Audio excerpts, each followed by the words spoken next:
I would like to update the House on the situation in Ukraine, and HMG supports the government in Kiev. Mr. Speaker, the situation on the ground is grave. As we can recall, on the 24th of February, forces of the Russian army, unprovoked, crossed into Ukraine's sovereign territory. Along three main axes, Russian army has attempted to occupy Ukraine. Their plan was to reach and encircle Kyiv, encircle Ukrainian forces near the border, and invade from the south to link up with their forces via Mariupol. Russian High Command had committed 65% of their entire land forces and indisputably are in possession of overwhelming firepower and armour.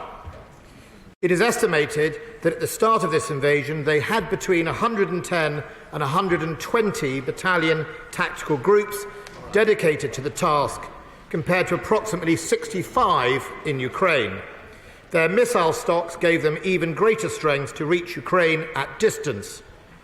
However, what they did not possess, and still do not, is the moral component so often needed for victory.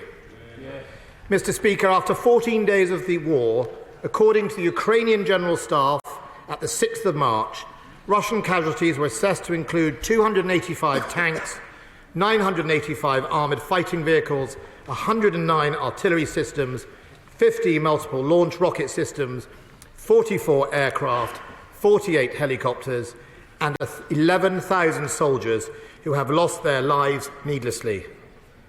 There are numerous reports of surrenders and desertions by the ever-growing, disillusioned Russian army. But to be clear, Mr. Speaker, these are Ukrainian figures, and I have to caution the House that we have not verified them by defence intelligence or other means. Of the initial Russian objectives, I can announce to the House that it is our assessment that they have been successful in achieving only one. And while Russian forces are in control of Kherson, Melitopol, Berdyansk in southern Ukraine, they currently encircle the cities of Chernihiv, Sumy, Kharkov and Mariupol, but are not in control of them. In addition, Mr. Speaker, their first-day objectives of targeting Ukrainian air defence has failed, preventing total air dominance. The Ukrainian armed forces have put up a strong defence while mobilising the whole population. President Putin's arrogant assumption that he would be welcomed as a liberator has deservedly crumbled as fast as his troops' morale. For our part, Mr. Speaker, the United Kingdom continues to play a leading role in supporting Ukraine. On the 17th of January, I announced to the House the government's intentions to supply military aid to the Ukrainian armed forces. The aid took the form of body armour, helmets, boots, ear defenders, ration packs, rangefinders and communication equipment, and for the first time it also included weapon systems. The initial supply was to be 2,000 new light anti-tank weapons, small arms and ammunition. Mr. Speaker, in response to further acts of aggression by Russia, we have now increased that supply.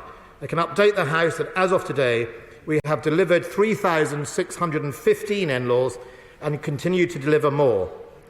We will shortly be starting the delivery of small consignment of anti-tank Javelin missiles as well. I want to assure the House that everything we do is bound by the decision to supply defensive systems and are calibrated not to escalate to a strategic level.